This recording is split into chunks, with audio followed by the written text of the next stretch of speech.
Media మిత్రులకు నమస్కారం.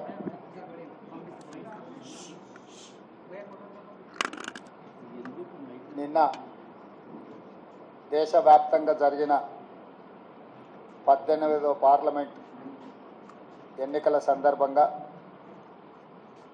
జాతీయ స్థాయిలో అదేవిధంగా తెలంగాణ రాష్ట్రంలో జరిగిన ఎన్నికలు, వచ్చిన ఫలితాలు, వాటి మీద ప్రజలు ఇచ్చిన తీర్పుకు సంబంధించి మీడియా మిత్రులతో చర్చించి కాంగ్రెస్ పార్టీ భవిష్యత్ ప్రణాళికను సిద్ధం చేసుకోవాలని ఆలోచన చేస్తున్నాం. ఈరోజు అందుబాటులో ఉన్న మా మంత్రివర్గ సహచరులు, శాసనసభ్యులు, నూతనంగా ఎన్నికైన పార్లమెంటు సభ్యులతో వచ్చిన ఫలితాలలో కాంగ్రెస్ పార్టీకి సంతోషకరమైన ఫలితాలు వచ్చినాయి. వాళ్ళందరితో కలిసి ఈ సంతోషాన్ని పంచుకోవడం జరిగింది. దేశవ్యాప్తంగా జరిగిన ఎన్నికల విషయంలో నాడు రాహుల్ గాంధీ గారు కన్యాకుమారి నుంచి కశ్మీర్ వరకు 150 రోజులు 4000 కిలోమీటర్లు సుదీర్ఘమైన పాదయాత్ర, ఆ తర్వాత మణిపూర్ నుంచి ముంబై వరకు వారి పర్యటనలు, దేశవ్యాప్తంగా ప్రజాస్వామిక వాదులందరినీ ఏకం చేసి ముఖ్యంగా దళితులు, గిరిజనులు, మైనారిటీలు, మహిళలు, విద్యార్థులు, నిరుద్యోగ యువకులు, ప్రజాస్వామిక వాదులందరినీ కూడా సమన్వయం చేసి నరేంద్ర మోడీ భారతీయ జనతా పార్టీ నేతృత్వంలో నడుస్తున్న ఎన్డీఏ ప్రభుత్వం ప్రజా వ్యతిరేక నిర్ణయాలను, పరిపాలన వైఫల్యాలను దేశస్థాయిలో ప్రచారం కల్పించి ఎన్డీఏ కూటమికి ప్రత్యామ్నాయంగా ఇండియా కూటమిని ఏర్పాటు చేసి వీలైనంత మేరకు సహకరించిన వాళ్ళందరినీ సహకారం తీసుకొని సమన్వయం చేసుకొని ఏఐసిసి అధ్యక్షుడు మల్లికార్జున్ ఖర్గే గారు, శ్రీమతి సోనియా గాంధీ గారు, రాహుల్ గాంధీ గారి యొక్క పాదయాత్ర సృష్టించిన ప్రభావాన్ని ప్రజలకు చేరవేయడం ద్వారా ఎన్నికలను నిర్వహించడం జరిగింది. ఈ ఎన్నికలలో మొదటగా తెలంగాణ రాష్ట్రంలో జరిగిన ఎన్నికలను మనం చర్చించుకొని ఆ తర్వాత జాతీయ స్థాయి ఎన్నికల మీద మనం విశ్లేషణ చేసుకుందాం. 2023 డిసెంబర్ 3 నాడు వచ్చిన ఫలితాలలో 64 శాసనసభ నియోజకవర్గాలలో కాంగ్రెస్ పార్టీని గెలిపించి ఒక్క శాసనసభలో సిపిఐని మా ఎన్నికల పొత్తులో భాగంగా కొత్తగూడెంలో గెలిపేయడం జరిగింది. తెలంగాణ రాష్ట్రంలో 65 శాసనసభ నియోజకవర్గాలలో 39.5% ఓట్లను వేయడం ద్వారా కాంగ్రెస్ ప్రభుత్వాన్ని, ప్రజాపాలనకు తెలంగాణ ప్రజలు ఆమోదం ఇచ్చిండ్రు. ఆ తర్వాత 100 రోజులలో 5 గ్యారెంటీలను అమలు చేసి భవిష్యత్ కార్యాచరణను ప్రజలకు వివరించి ఈ పార్లమెంట్ ఎన్నికల బరిలో మేము దిగడం జరిగింది. ఆనాడు ఎన్నికల బరిలో దిగినప్పుడే విస్పష్టంగా పత్రికా సమావేశాన్ని ఏర్పాటు చేసి బహిరంగ సభలలో కూడా ప్రజలకు మేము చెప్పడం జరిగింది. ఈ ఎన్నికలు నేను, నా మంత్రివర్గము 100 రోజులు అందించిన పరిపాలనకు రెఫరెండము. మేము ఇచ్చిన గ్యారెంటీలను, మేము చేస్తున్న పరిపాలనను ప్రజల ముందు పెట్టి మేము ఓట్లు అడుగుతున్నాము. మా పరిపాలన మీకు నచ్చితే, మా పరిపాలన ఇంకా కొంత బలాన్ని చేకూర్చడం ద్వారా ఇంకా ప్రజలకు ఉపయోగపడే విధంగా పరిపాలన అందించడానికి మీరు తీర్పు ఇవ్వండి అని చెప్పి విస్పష్టంగా ప్రజలకు మేము వివరించడం జరిగింది. చాలామంది మీడియా మిత్రులు, సహచర ప్రజాప్రతినిధులు మనం రెఫరెండం అనకపోతే బాగుండునేమో, ఒకవేళ తీర్పు మనకు వ్యతిరేకంగా వస్తే ఆ తర్వాత సమస్య అవుతుందని కూడా చాలామంది సూచన చేసింది. కానీ ప్రజల పట్ల ఉన్న విశ్వాసము, కాంగ్రెస్ పార్టీ కార్యకర్తల నాయకుల పట్ల ఉన్న నమ్మకంతో ఆనాడు పిసిసి అధ్యక్షుడిగా, తెలంగాణ రాష్ట్ర ముఖ్యమంత్రిగా ఇది మా పరిపాలనకు రెఫరెండమే అని చెప్పి స్పష్టంగా నేను చెప్పడం జరిగింది. మధ్య మధ్యలో మీడియా మిత్రులు గుర్తు చేసినప్పుడు కూడా ఈ విషయంలో మాకు రెండో ఆలోచన లేదు, రెఫరెండమే అని మేము చెప్పడం జరిగింది.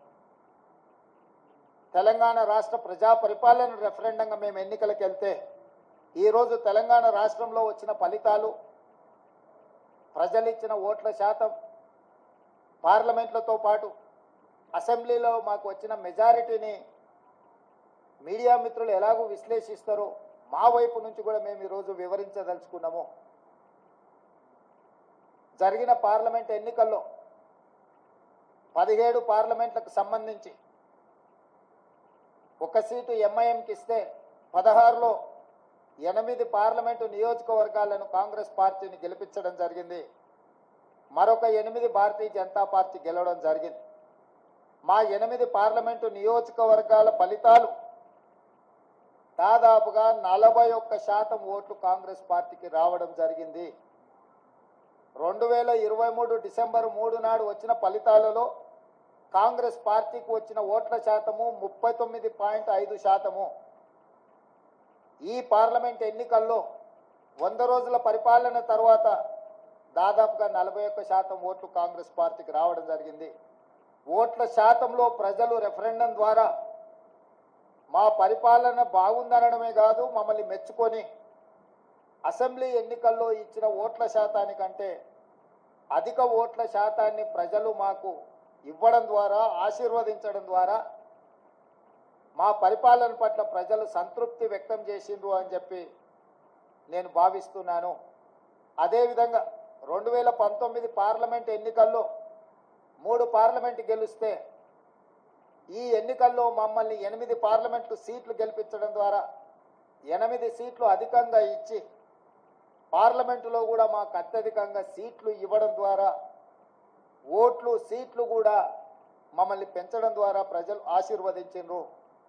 ఇదే కాకుండా మూడవ విశ్లేషణ, 119 శాసనసభ నియోజకవర్గాలలో ప్రజలు ఓట్లేస్తే విస్పష్టంగా ఆనాడు 64 సీట్లు ఎట్లయితే మెజారిటీ వచ్చిందో ఈరోజు 64 సీట్లలో మెజారిటీ రావడమే కాకుండా కంటోన్మెంట్ మేము ఓడిపోయి బీఆర్ఎస్ గెలిచిన సీటులో కాంగ్రెస్ పార్టీకి 13,206 ఓట్ల మెజారిటీ ఇచ్చి 65వ స్థానాన్ని కూడా కాంగ్రెస్ పార్టీకి ఇవ్వడం ద్వారా ఆనాడు ఇచ్చిన 64 సీట్ల కంటే ఇంకొక సీటును అదనంగా ఇచ్చి కాంగ్రెస్ పార్టీని అసెంబ్లీలలో కూడా 65 సీట్ల తీర్పు ద్వారా మా రెఫరెండంని ప్రజలు సమర్థించిండ్రు, మాకు అనుకూలంగా ఓట్లేసి గెలిపించిండ్రు.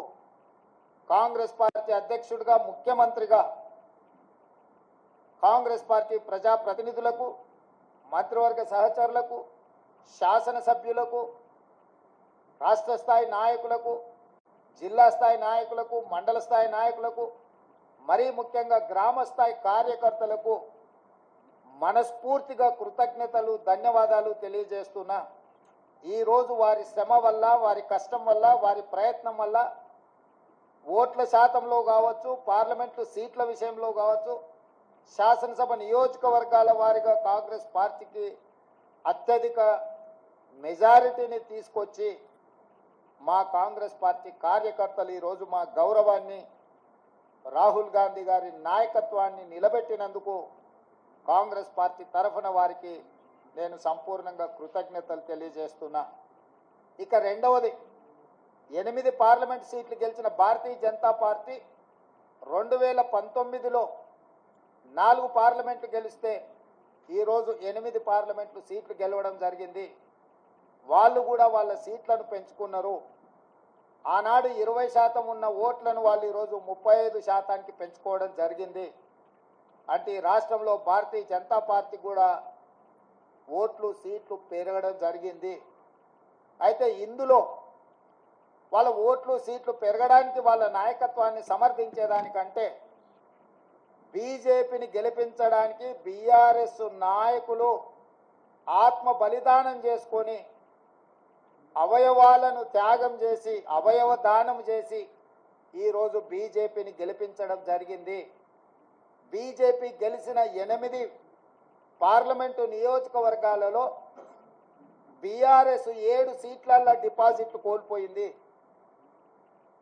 ఆదిలాబాద్ కావచ్చు, నిజామాబాద్ కావచ్చు, కరీంనగర్ కావచ్చు, మల్కాజ్గిరి కావచ్చు, సికింద్రాబాద్ కావచ్చు, చేవెళ్ళ కావచ్చు, మహబూబ్ నగర్ కావచ్చు, ఈ 7 పార్లమెంటు నియోజకవర్గాలలో బీఆర్ఎస్ డిపాజిట్లు కోల్పోయి బీజేపీని గెలిపించడం ద్వారా బీఆర్ఎస్ నాయకులు ఆత్మ బలిదానం చేసుకొని అవయవ దానం చేసిండ్రు బీజేపీకి.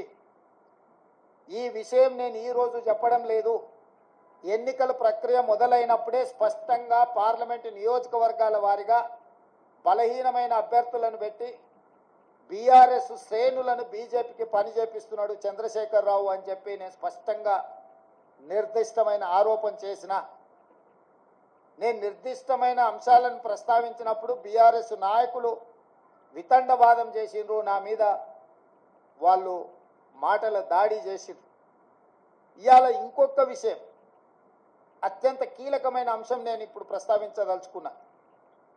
2001లో తెలుగుదేశం పార్టీకి రాజీనామా చేసి చంద్రశేఖరరావు గారు సిద్దిపేటలో శాసనసభ్యుడిగా పోటీ చేసినప్పటి నుంచి 2023 డిసెంబర్ వరకు సిద్దిపేట శాసనసభ నియోజకవర్గంలో ఏ రోజు కూడా 25-30 వేల మెజారిటీ నుంచి 1,25,000 మెజారిటీ వరకు ప్రతి సందర్భంలో అది చంద్రశేఖరరావు గారు కావచ్చు, లేకపోతే హరీష్ రావు గారు కావచ్చు, లేకపోతే స్థానిక సంస్థలు కావచ్చు, లేకపోతే పార్లమెంట్ ఎన్నికల్లో కావచ్చు, అత్యధిక మెజారిటీ సిద్దిపేట అసెంబ్లీ నియోజకవర్గంలో బీఆర్ఎస్ పార్టీకి వచ్చింది.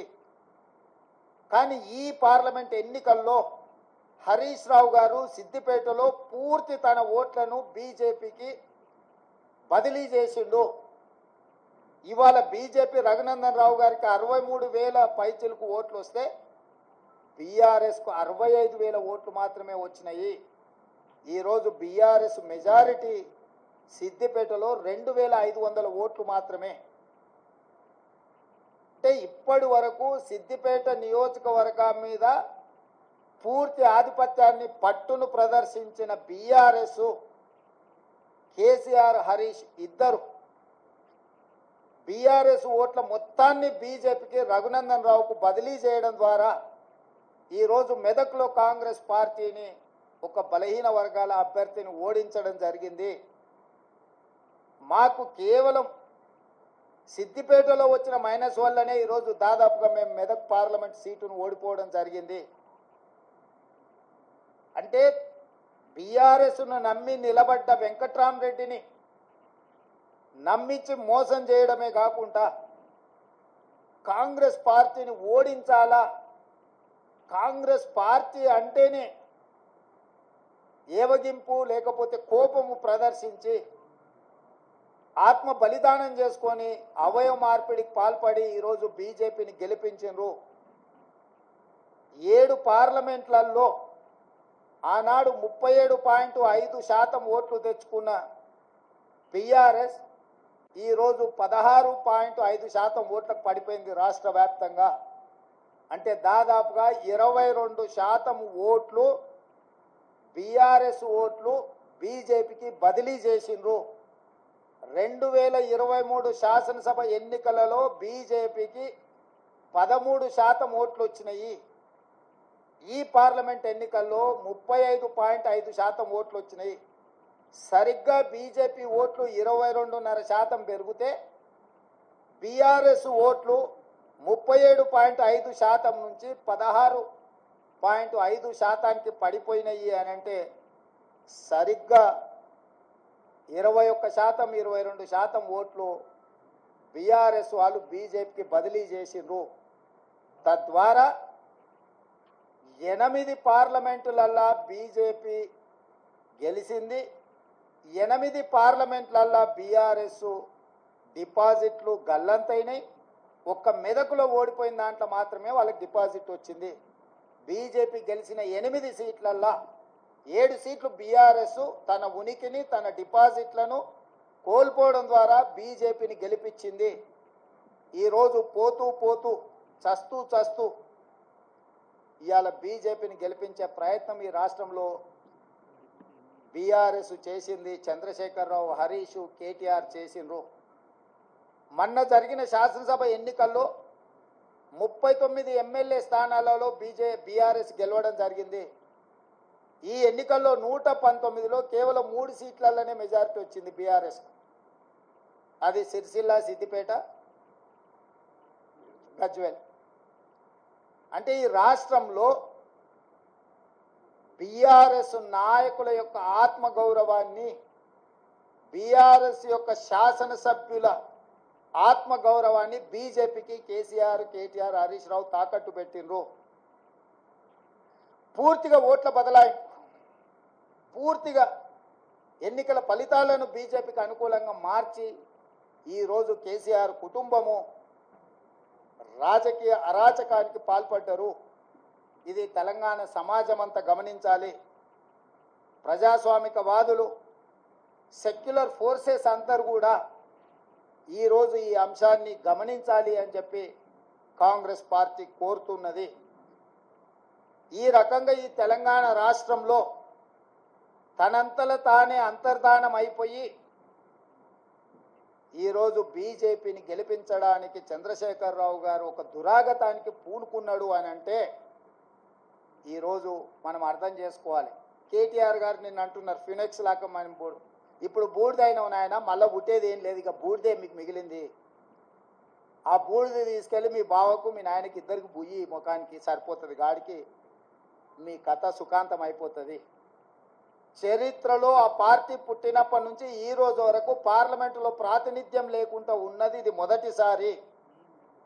ఇంత అచేతనావస్థలో ఇంత దుర్భరమైన పరిస్థితి బీఆర్ఎస్కు దాపురించిందంటే చంద్రశేఖరరావు గారి నాయకత్వము, కేసీఆర్ కుటుంబాన్ని ఏ రకంగా తెలంగాణ సమాజం గమనిస్తుందో వాళ్ళిద్దరు ఆలోచన చెయ్యాలి. అందుకే ఈ 6 నెలల్లో మా పార్టీ మీద, మా ప్రభుత్వం మీద, మా నాయకత్వం మీద, మా నాయకుల మీద, ఢిల్లీలో ఉండే అధిష్టానం మీద వాళ్ళు ఎన్నో రకాల ఆరోపణలు చేసిండ్రు. ఈ ఆరోపణల నేపథ్యంలో బీఆర్ఎస్కు ఒక గుండు సున్నా ఇచ్చారు తెలంగాణ ప్రజలు. ఇప్పటికైనా చంద్రశేఖరరావు గారు, హరీష్ రావు గారు, తారక రామారావు గారు ఆలోచన చేయాలి. ప్రజలు ఎన్నుకున్న ప్రభుత్వాన్ని 100 రోజులు పూర్తి కాకముందే కోట్లాది శాపనార్థాలు పెట్టడం ద్వారా ఈ ప్రభుత్వాన్ని అస్థిరపరచాలన్న ఆలోచనతో, ఈ ప్రభుత్వాన్ని పడగొట్టాలన్న కుట్రలతో వ్యవహరిస్తే ప్రజలు పూర్తిగా బీఆర్ఎస్ను తిరస్కరించడం జరిగింది. ఇప్పటికైనా ప్రధాన ప్రతిపక్ష నాయకుడిగా రాష్ట్ర అవతరణ దినోత్సవాలలో కూడా పాల్గొనకుండా ఏవో చిల్లరమల్లర కారణాలు చూపించడం ద్వారా మీరు ప్రజాస్వామిక వ్యవస్థనే అవమానించే విధంగా వ్యవహరించిన తీరు ప్రజలు గమనిస్తున్నారు. అందుకే బీఆర్ఎస్ నాయకులకు, కేసీఆర్ కుటుంబానికి నేను సూచన చేస్తున్నా, మీ వ్యవహార శైలిని మార్చుకోండి. ప్రతిపక్షంగా సహేతుకమైన సలహాలు, సూచనలు ఇవ్వండి. ప్రజల సమస్యలను పరిష్కరించడానికి సహకరించండి. మీ కుటుంబ స్వార్థం కోసమో, మీ పార్టీ మనుగడ కోసమో, లేకపోతే మీరు అక్రమంగా సంపాదించుకున్న ఆస్తులను కాపాడుకోవడానికో మీరు చేస్తున్న ప్రయత్నాలు ప్రజలు గమనిస్తున్నారు. కాబట్టి దయచేసి చంద్రశేఖరరావు గారు ప్రధాన ప్రతిపక్ష నాయకుడిగా మీ బాధ్యతను నిర్వహించండి. హరీష్ రావు గారు, మీరు ఆత్మహత్య చేసుకోవడం ద్వారా కాంగ్రెస్ పార్టీని ఓడించినామని మీరు అనుకుంటున్నారేమో. మీరు ఆత్మాహుతి దళాలుగా మారి కాంగ్రెస్ పార్టీని దెబ్బతీయాలన్న ఆలోచన ఏదైతే చేస్తుండ్రో ఇది చివరికి మీ ఉనికి, మీ మనుగడ ఈ రాష్ట్రంలో, ఈ దేశంలో లేకుండా, చట్టసభలలో లేకుండా కనుమరుగైపోతారు, కాలగర్భంలో కలిసిపోతారు. ఇట్లాంటి కుట్రలను, కుతంత్రాలను తెలంగాణ సమాజం గమనిస్తుంది. గమనించవలసిందిగా నేను కోరుకుంటున్నాను తెలంగాణ రాజకీయాలలో. అదేవిధంగా కేంద్ర రాజకీయాల దగ్గరికి వస్తేనే కేంద్రంలో 2014లో Bharatiya Janata party election manifesto మీద 10 మంది నాయకుల ఫోటోలు పెట్టి ఓట్లు అడిగారు. 2019లో 3-4 నాయకుల ఫోటోలు పెట్టి ఓట్లు అడిగారు. భారతీయ జనతా పార్టీ విధానం మీద, భారతీయ జనతా పార్టీ సిద్ధాంతాల మీద, భారతీయ జనతా పార్టీ ఎన్నికల మేనిఫెస్టో మీద 2014-2019 ఎన్నికలు జరిగినాయి. ఒకసారి 2014లో 273 సీట్లు వచ్చినాయి, 2019లో 303 సీట్లు వచ్చినాయి. అంటే సంపూర్ణమైన మెజారిటీ భారతీయ జనతా పార్టీకి ఆనాడు దేశ ప్రజలు ఇవ్వడం జరిగింది. 2024 పార్లమెంట్ ఎన్నికల్లో పార్టీని పక్కన పెట్టిండ్రు, సమిష్టి నాయకత్వాన్ని పక్కన పెట్టిండ్రు. మోడీ గ్యారంటీ అని చెప్పి ఏక వ్యక్తి నాయకత్వంలో ఒకే ఒక వ్యక్తి, అది మోడీ గ్యారంటీ అని చెప్పి ప్రజల దగ్గరికి వెళ్ళారు. మోడీ గ్యారంటీ మీదనే మొత్తం ఎన్డీఏ కూటమి యొక్క ఎన్నికల ప్రచార సరళిని నడిపించిండ్రు. 303 సీట్లున్న ఎన్డీఏ బీజేపీ 240 సీట్లకు పడిపోయింది. అంటే మోడీ గ్యారంటీని ఈ దేశ ప్రజలు తిరస్కరించిండ్రు. మోడీ గ్యారంటీకి ఉన్న వారంటీ అయిపోయింది. ఇక మోడీ కాలం చెల్లిపోయిండు అని చెప్పి దేశ ప్రజలు తీర్పిచ్చిండ్రు. దానికి సంబంధించి ఈ ఎన్నికల్లో బీజేపీకి ఎన్డీఏకు 42.9% ఓట్లు వస్తే ఇండియా కూటమికి 41.1% ఓట్లు వచ్చినాయి. దాదాపుగా సరి సమానంగా ఓట్ల శాతం వచ్చింది. సీట్లు కూడా దాదాపుగా పోటీ పడే విధంగా రావడం జరిగింది. జాతీయ రాజకీయాలలో నా విశ్లేషణ, నా డిమాండ్ ఒక్కటే. మోడీ గ్యారంటీ మీద ఎన్నికలకు వెళ్ళిన భారతీయ జనతా పార్టీ మోడీ గ్యారంటీని ప్రజలు తిరస్కరించారు. మోడీ గ్యారంటీకి ఉన్న వారంటీ పూర్తయిపోయింది, కాలం చెల్లిపోయింది. కాబట్టి ఈ దేశ ప్రజలు మోడీ గారిని తిరస్కరించారు. తక్షణమే నరేంద్ర మోడీ గారు ప్రధానమంత్రి పదవికి రాజీనామా చేసి మళ్ళీ ప్రధానమంత్రి పదవి చేపట్టకూడదు. ఎందుకంటే ఆయన నాయకత్వాన్ని, ఆయనను చూపించే ఓట్లు అడిగినరు ప్రజలు. ఆయన నాయకత్వాన్ని, ఆయన గ్యారంటీని తిరస్కరించారు. కాబట్టి 140 కోట్ల ప్రజల యొక్క తిరస్కారానికి లోనైన నరేంద్ర మోడీ ప్రధానమంత్రి పదవి చేపట్టకూడదు. ఇది 4 కోట్ల తెలంగాణ ప్రజల తరఫున కాంగ్రెస్ పార్టీ నాయకుడిగా నేను డిమాండ్ చేస్తున్నా. సరే, ఎన్డీఏ కూటమిలో ఇంకెవరైతారు? ఎన్డీఏ కూటమికి మెజారిటీ వచ్చినప్పుడు వాళ్ళు ఏం నిర్ణయాలు తీసుకుంటారు పక్కన పెడితే, మోడీ గ్యారంటీ మీద ఏక వ్యక్తి చూపించి మీరు ఓట్లు ప్రజల దగ్గరికి వెళ్తే ఆ ఏక వ్యక్తిని ప్రజలు తిరస్కరించారు. కాబట్టి భారతీయ జనతా పార్టీ నరేంద్ర మోడీ గారిని రాజీనామా అడగాలి, రాజీనామా చేయించాలి. నరేంద్ర మోడీ గారు హుందాగా, విలువలు కలిగిన రాజకీయ నాయకుడిగా, సమాజానికి ఆదర్శంగా నిలబడే వ్యక్తిగా ప్రధానమంత్రిగా రాజీనామా చేసి హుందాగా వారు తప్పుకుంటే వారికి గౌరవం ఉంటుంది. లేదు, నేను ఇట్లనే ప్రధానమంత్రికి కొనసాగుతా, 3వసారి ప్రమాణ స్వీకారం చేస్తా, కుట్రల కుతంత్రాలకు నేను తెరలేపుతా అని నరేంద్ర మోడీ గారు అంటే, వారు చెప్పుతున్న విలువలతో కూడుకున్న రాజకీయాలు చెప్పడానికే తప్ప పాటించడానికి లేదు అని చెప్పి ఈ దేశ ప్రజలు నరేంద్ర మోడీ గారిని తిరస్కరించబోతున్నారు. కాబట్టి భారతీయ జనతా పార్టీ ఇప్పటికైనా ఏక వ్యక్తి, అదేవిధంగా అప్రజాస్వామికంగా వ్యవహరించే తీరును మానుకోవాలి. ప్రజలిచ్చిన తీర్పును భారతీయ జనతా పార్టీ గౌరవించాలి అని చెప్పి కాంగ్రెస్ పార్టీ డిమాండ్ చేస్తుంది.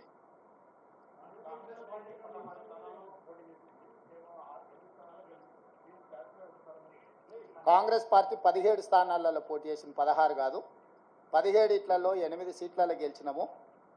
ఫలితాలు అనుకూలంగా అనుకున్న దానికంటే ఎక్కువనే వచ్చినాయి. కానీ మేము ఎంతైతే కావాలనుకుంటున్నామో, మా అభిమానులు ఎంతైతే ఫలితాలు మాకు అనుకూలంగా ఉండాలనుకున్నారో ఆ స్థాయిలో లేవు. కాబట్టి ఇప్పటి వరకు 18 గంటలే పనిచేసినాం. ఇంకా ఒక 2 గంటలు అదనంగా పనిచేసి ప్రజల్ని మెప్పించడానికి, ప్రజా పాలన అందించడానికి మేము ప్రయత్నం చేస్తాం. మల్కాజ్గిరిలో సిట్టింగ్ స్థానము ఓడిపోయినాము. అదేవిధంగా అదే మల్కాజ్గిరిలో ఉన్న కంటోన్మెంట్ శాసనసభను ఈరోజు లేని సీటును మేము గెలుచుకోవడం జరిగింది. ఇవన్నీ కూడా ప్రజా తీర్పులో భాగము. ప్రజలు ఏ తీర్పు ఇచ్చినా శిరస వహించవలసిన బాధ్యత మా మీద ఉన్నది. అవును, ఓడిపోయినా. నిజమే కదా, నిజమే కదా. అవును, ముఖ్యమంత్రి రాష్ట్రానికి, జిల్లాకు కాదు. పిసిసి అధ్యక్షుడు కూడా రాష్ట్రానికి. రాష్ట్రంలో ఏ సీటు గెలిచినా ఏ సీటు ఓడినా అది నాదే బాధ్యత. ఈ పిసిసి అధ్యక్షుడిగా, రాష్ట్ర ముఖ్యమంత్రిగా రాష్ట్రం నలుమూలలో వచ్చే ఏ ఫలితాలైనా నేనే తీసుకోవాలి. ఈ విషయాన్ని మీరు హుజూరాబాద్ ఎన్నికలప్పుడు గుర్తు చేసిరు, హుజూర్ నగర్ ఎన్నికలప్పుడు గుర్తు చేసిండ్రు, నాగార్జున సాగర్ ఎన్నికలప్పుడు గుర్తు చేసిండ్రు, మునుగోడు ఎన్నికలప్పుడు కూడా గుర్తు చేసిండ్రు. ఇప్పుడు కూడా గెలుపు ఓటములు అన్నిటికీ నేనే బాధ్యుణ్ణి. ఇందులో ఓటమి ఒకరి ఖాతాలో రాసి గెలుపులు నా ఖాతాలో రాసుకునే తత్వం కానీ ఆలోచన కానీ నాకు లేదు. కాబట్టి ఇచ్చిన ఫలితాలు, వచ్చిన ఫలితాలు ఉగాది పచ్చడి లాంటివి. కొంత తీయగా ఉన్నది, కొంత చేదుగా ఉంది, కొంత పుల్లగా ఉంది. కాకపోతే ఓవరాల్గా పచ్చడి అనేది మంచిది. ఇప్పుడు వచ్చిన ఫలితాలను పిసిసి అధ్యక్షుడిగా, రాష్ట్ర ముఖ్యమంత్రిగా ఉగాది పచ్చడి లాగా నేను స్వీకరించదలుచుకున్నా.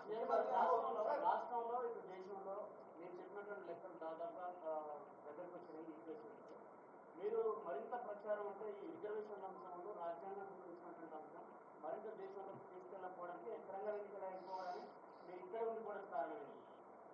మీరే అంటారు కదనే, పరిపాలన వదిలేసి ఇతర రాష్ట్రాలు తిరగబోతున్నాడని. వెళ్తే మీకు ఒక బాధ, ఉంటే ఇంకొక బాధ. కాబట్టి నేను రాష్ట్రానికి పరిమితమైన నాయకుడిని.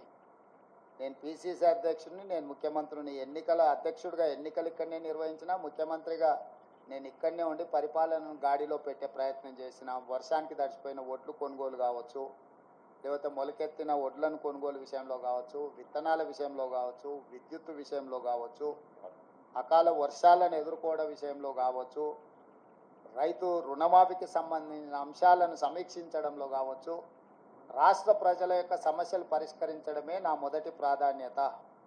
నా బాధ్యత రాష్ట్రానికి పరిమితం. రాష్ట్రంలో ఉండే సమస్యలు పరిష్కరించడం, రాష్ట్రంలో ఒక మంచి పరిపాలన అందించడమే నా బాధ్యత అనుకొని ఇక్కడికే పరిమితమైన.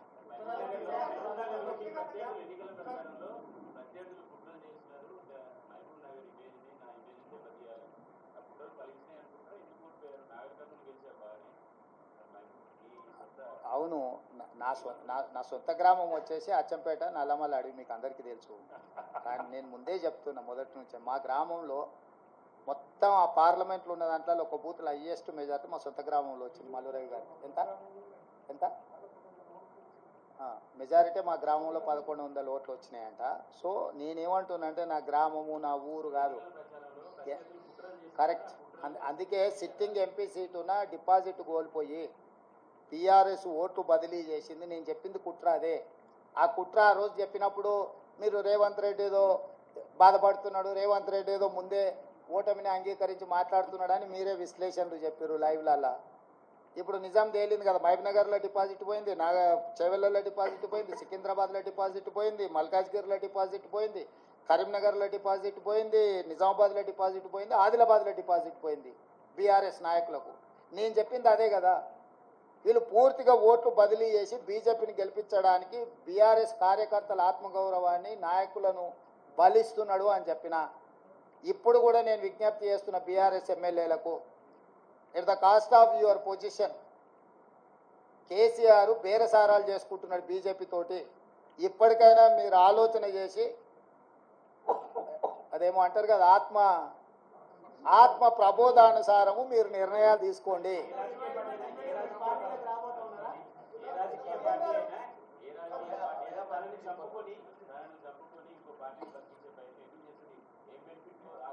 ఇక అది కేసీఆర్ చెప్పాలి, నువ్వు అడగాలి.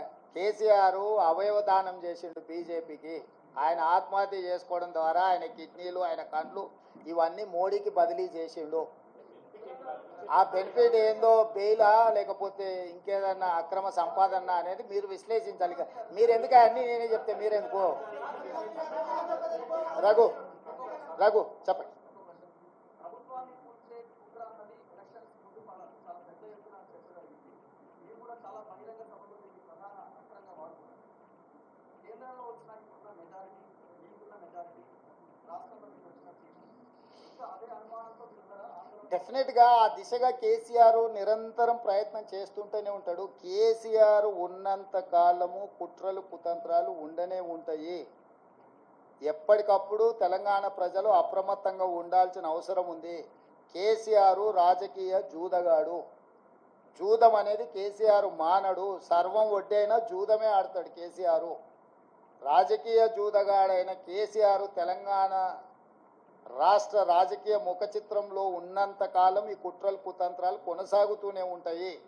అయితే మహారాష్ట్రలో ఇట్లాంటి కుట్రలు కుతంత్రాలతోని శివసేనను, ఎన్సీపీని చీల్చడం ద్వారా, ప్రభుత్వాన్ని ఏర్పాటు చేయడం ద్వారా నరేంద్ర మోడీ గారు ప్రభుత్వాన్ని ఏర్పాటు చేసిన అని అనుకున్నాడు. కానీ మహారాష్ట్ర ప్రజల తిరస్కారానికి గురై ఈరోజు తలెత్తుకోలేని పరిస్థితులు మహారాష్ట్రలో ఉద్భవించినాయి. కాబట్టి తెలంగాణలో నరేంద్ర మోడీ గారు, బీజేపీ ఇదే రకమైన ప్రయోగం చేస్తారా చేయరా చూడాలి. నెంబర్ 1. నెంబర్ 2, ప్రపంచంలోనే అత్యంత అవినీతిపరుడు చంద్రశేఖరరావు అని ఆరోపణ చేసి ఈ దేశంలోనే కుటుంబ పార్టీ అవినీతి కుటుంబం అని ఆరోపణ చేసింది కేసీఆర్ పార్టీని, కేసీఆర్ కుటుంబాన్ని. వీళ్ళతో బీజేపీ ఎట్లా జట్టు కడుతుంది, ఎట్లా సమర్థించుకుంటారో బీజేపీ నాయకులు ఇప్పుడు ప్రజలకు వివరించాలి. వీటన్నిటి నేపథ్యంలో ఈ అన్నిటిని విశ్లేషించడానికి ఇంకా కొంత సమయం పడుతుంది.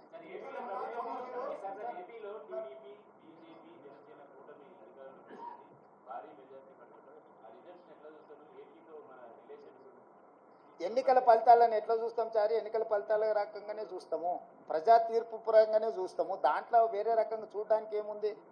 ప్రజలు తీర్పు ఇచ్చిండ్రు. ఆ తీర్పును జగన్మోహన్ రెడ్డి గారు నేను స్వాగతిస్తున్నా అన్నాడు. చంద్రబాబు నాయుడు గారు నేను స్వాగతిస్తున్నా అన్నాడు. ఇక వాళ్ళిద్దరు స్వాగతించిన తర్వాత మియా బీవీకి రాజీ హోయేతో కాశీ కా క్యా ఇస్మే?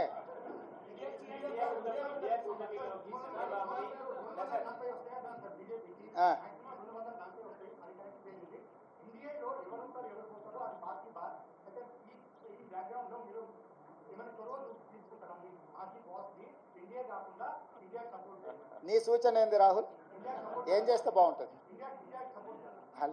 నీ సూచన ఏందంటూ అదే ఒకవేళ నీ సూచన మా అందరి నాయకుల ముందు పెడతా, వాళ్ళందరూ కూడా రాహుల్ సూచన బాగుందంటే ఆ విధంగానే ముందుకు పోయి ఆ రాహుల్తో మాట్లాడదాం.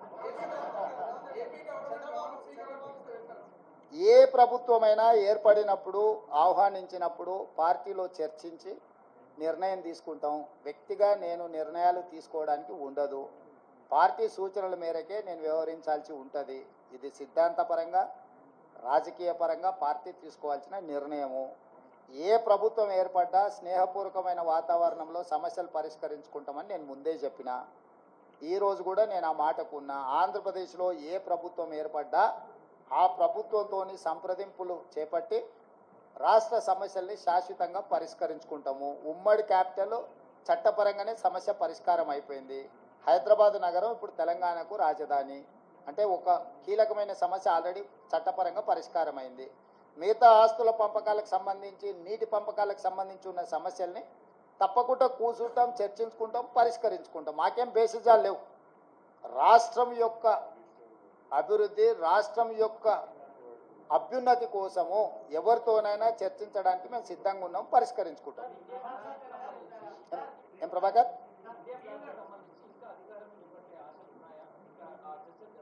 నాకు తెలియదు, నేను ఢిల్లీకి వెళ్ళలేదు. ఇండియా కూటమి ఢిల్లీలో చర్చలు చేస్తారు. మన వాళ్ళు ఎవరైనా ఉంటే అక్కడికి ప్రశ్న అడగమను.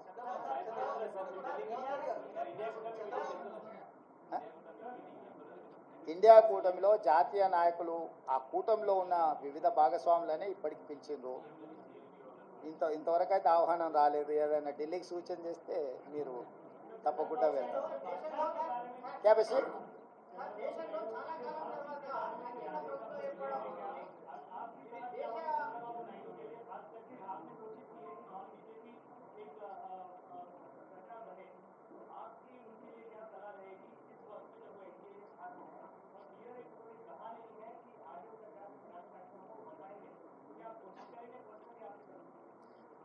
जहां तक मेरा सुझाव मोदी जी को, मोदी जी का गारंटी की वारंटी खत्म हो चुकी है, इसीलिए मोदी जी तुरंत जिम्मेदारी लेकर इस्तीफा दिए तो प्रधानमंत्री कुर्सी को उनके लिए शोभा है। इसीलिए मैं एक ही मोदी जी से डिमांड करता हूं कि तुरंत आप प्रधानमंत्री कुर्सी को इस्तीफा दे दीजिए, क्योंकि आपके वारंटी की गारंटी खत्म हो चुकी है। और दूसरी बात रहा ये जो अलायंस के बारे में, इंडिया अलायंस या कोई आए कोई गए, ये जिम्मेदारी मेरे नहीं है। मेरे जिम्मेदारी है तेलंगाना सरकार चलाने का, तेलंगाना कांग्रेस पार्टी को चलाने का जिम्मेदारी है। मैं गैर जिम्मेदारी के काम नहीं करता हूं। जो जिम्मेदारी लोग हैं वो जिम्मेदारी लोग जिम्मेदारी निभाएंगे।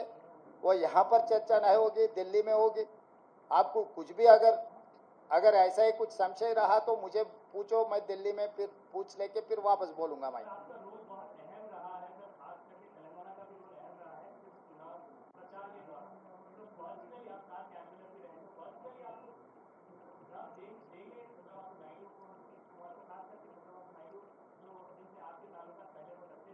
अरे सबसे सबका ताल्लुकात है, कौन किससे पहचानते नहीं। जितने सारे लोग हैं, नीतीश कुमार जी पहले कांग्रेस पार्टी के साथ भी काम किए, बहुत सारे लोग कांग्रेस पार्टी के साथ किए, सो वाले आज एनडीए के अलायंस में है, या एनडीए में जो लोग हैं अभी इंडिया अलायंस में भी है। ये सब सारे प्रदेश लेवल पे चर्चा नहीं होने वाले हैं, नेशनल लेवल पे चर्चा होने वाले हैं। नेशनल लेवल पे अभी अलायंस का, इंडिया अलायंस का कुछ मीटिंग चल रहा है। मीटिंग में जो तय करेगा वो हिसाब से इंडिया अलायंस आगे जाएगा।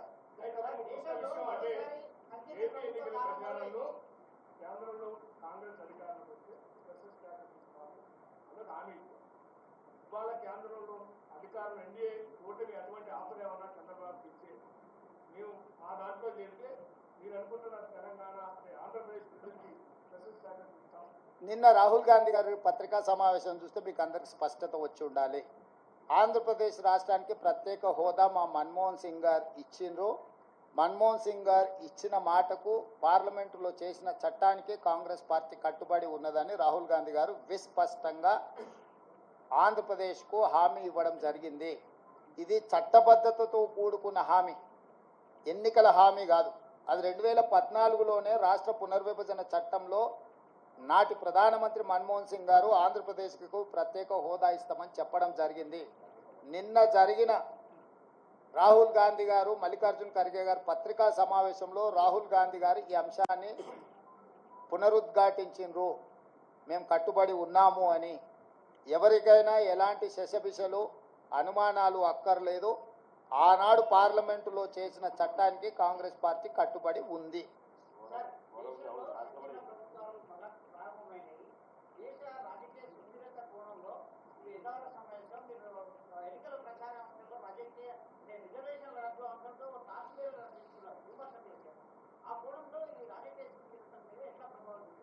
అంటే డెఫినెట్గా ఈరోజు 42% బీజేపీకి వచ్చి 41% ఇండియా కూటమికి వచ్చిందంటేనే ప్రజల ఆలోచనలో మార్పు వచ్చింది. మరీ ప్రధానంగా వారణాసి, ప్రధానమంత్రి గారు పోటీ చేసిన ఉత్తరప్రదేశ్లో సమాజ్వాదీ పార్టీకి అత్యధిక స్థానాలు వచ్చినాయి. ఈరోజు సమాజ్వాదీ పార్టీ, కాంగ్రెస్ పార్టీ దాదాపుగా 40 పైగా సీట్లను సాధించడం జరిగింది. 37 స్థానాలు సమాజ్వాదీ పార్టీకి వచ్చినాయి, 7 కాంగ్రెస్ పార్టీకి వచ్చినాయి. అంటే దాదాపుగా 42 స్థానాలు సమాజ్వాదీ పార్టీ, కాంగ్రెస్ పార్టీ ఉత్తరప్రదేశ్లో గెలవడం జరిగింది. రెండవది ఫైజాబాద్ పార్లమెంట్. ఫైజాబాద్ పార్లమెంట్ అంటే అయోధ్య రామ మందిరం ఎక్కడైతే నిర్మించిందో ఆ పార్లమెంట్లో బీజేపీ ఓటమి చెందింది. అంటే రాముడి పేరు మీద ఎన్నికల ఓట్ల యాచక వృత్తి చేపట్టడాన్ని రాముడు కూడా క్షమించలేదు. రాముడి పేరు మీద యాచక వృత్తికి పాల్పడ్డ బీజేపీని అయోధ్య మందిరం ఉన్న అయోధ్య ప్రాంతంలో ఉన్న ఫైజాబాద్ పార్లమెంట్లో బీజేపీని ఓడించడం ద్వారా భారతీయ జనతా పార్టీ నాయకులకు దేవుడు కూడా గుణపాఠం చెప్పిండు. ఈ అంశాలన్నీ కూడా మన కళ్ళ ముందే జరిగినాయి. మోడీ గ్యారంటీ మీద ప్రజలు తీర్పిచ్చిండ్రు, మోడీ గ్యారంటీని తిరస్కరించిండ్రు.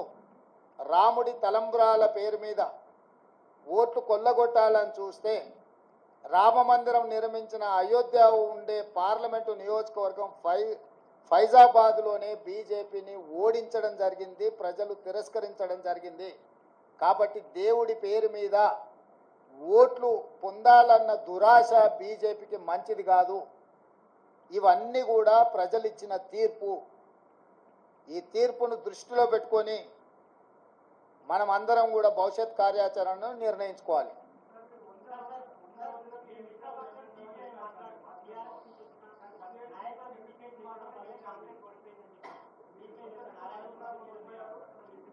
వాళ్ళ ప్రజాస్వామ్యంలో ఎవరి అభిప్రాయాలు వాళ్ళు స్వేచ్ఛగా చెప్పొచ్చు. వారి స్వేచ్ఛను నేను హరించను. వారు స్వేచ్ఛగా అభిప్రాయాలు